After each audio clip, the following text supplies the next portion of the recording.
Pada bulan Agustus 2023, pemerintah Jepang mengumumkan rencana untuk membuang air yang terkontaminasi dari pembangkit listrik tenaga nuklir Fukushima Daiichi ke laut lepas. Hingga saat ini, pembuangan air terkontaminasi tersebut telah dilakukan sebanyak 4 kali.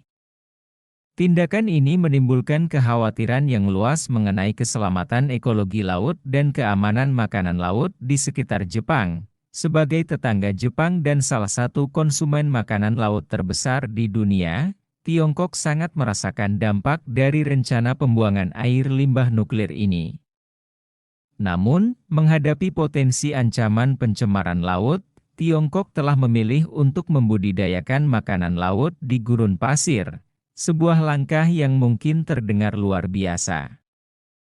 Gurun Taklamakan, yang jauh dari laut, telah menjadi lokasi percobaan budidaya ini.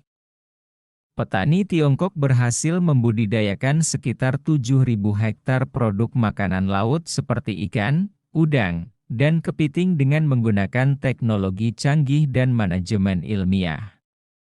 Makanan laut ini tidak hanya berhasil bertahan hidup di gurun, tetapi juga memperluas basis pembiakannya setiap tahun. Pada masa puncak musim, tangkapan harian bisa mencapai 1.200 kg, dengan pendapatan tahunan melebihi 8 juta dolar.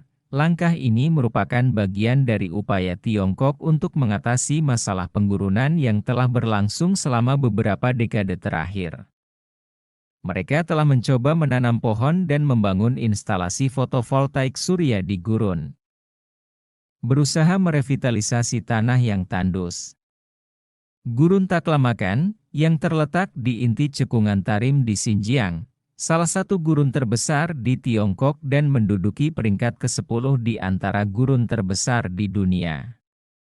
Gurun ini juga merupakan gurun bergerak terbesar kedua di dunia, dengan panjang 1.000 km dari timur ke barat dan lebar sekitar 400 km dari utara ke selatan, meliputi area seluas 330.000 km persegi.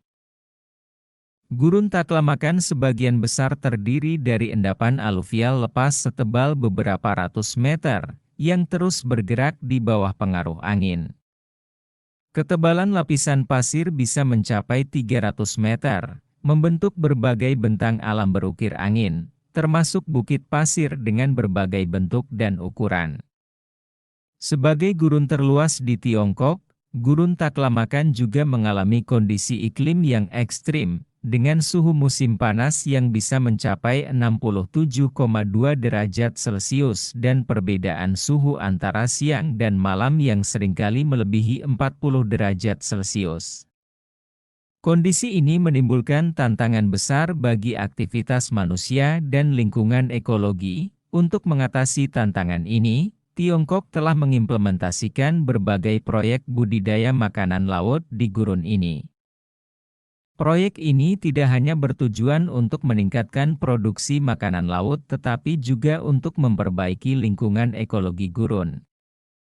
Pada tahun 2017, para ilmuwan Tiongkok memulai penelitian mendalam tentang air asin di Gurun Taklamakan dan menemukan solusi dengan menambahkan elemen jejak dan probiotik untuk menciptakan lingkungan yang cocok untuk pertumbuhan makanan laut.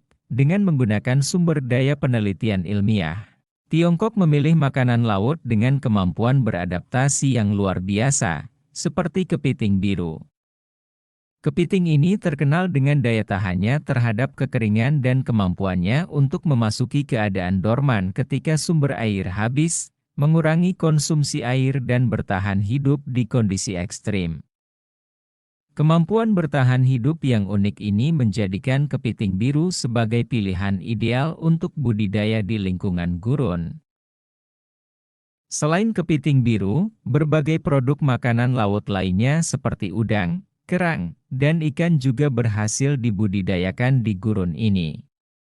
Dengan diperkenalkannya sumber daya air dan perbaikan lingkungan ekologi, tanaman yang awalnya tidak aktif di gurun secara bertahap mulai bangkit kembali, memberikan dukungan ekologis yang kaya untuk pengembangan industri akuatik. Pada tahun 2022, produk makanan laut dari gurun ini mulai memasuki pasar. Menarik banyak konsumen karena jaraknya dari polusi laut dan radiasi nuklir. Makanan laut dari gurun Taklamakan dihargai karena kualitas dagingnya yang lezat dan rasanya yang unik, serta berhasil menarik banyak pengunjung dan pecinta makanan, dengan perluasan pasar makanan laut gurun. Pada April 2024, Gurun Taklamakan berhasil melepaskan bibit makanan laut dalam jumlah besar, termasuk 80 juta bibit ikan, 3 juta bibit kerang, dan 30.000 bibit kepiting biru. Diperkirakan lebih dari 100.000 hektar lahan gurun telah terbukti cocok untuk budidaya air alkali garam. Para ilmuwan Tiongkok juga terus mengeksplorasi metode pertanian ekologis lainnya, termasuk menanam tanaman air dan rumput laut di daerah gurun untuk memurnikan air asin dan menyesuaikan kondisi lingkungan. Proyek ini tidak hanya mempromosikan daur ulang dan konservasi sumber daya air, tetapi juga meningkatkan keberlanjutan ekosistem gurun. Keberhasilan Tiongkok dalam membudidayakan makanan laut di gurun menarik perhatian dunia dan mendapat berbagai reaksi.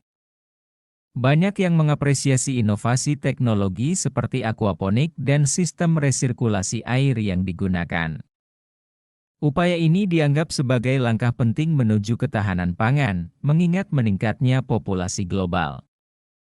Namun, ada kekhawatiran dalam pemberitaan media-media besar dunia tentang dampak lingkungan, terutama terkait penggunaan air di wilayah yang sudah kekurangan air dan potensi kerusakan ekosistem. Dari perspektif ekonomi, proyek ini diharapkan dapat meningkatkan ekonomi lokal dengan menciptakan lapangan kerja dan meningkatkan produksi pangan. Keberhasilan ini juga dilihat sebagai bagian dari upaya Tiongkok untuk memperkuat posisi politik dan diplomatiknya di dunia. Menunjukkan kemampuan dan kemauan mereka untuk berkontribusi pada solusi global. Selain itu, dengan adanya ketakutan terhadap limbah nuklir yang dilepaskan oleh Jepang ke laut, inisiatif Tiongkok ini menjadi semakin relevan.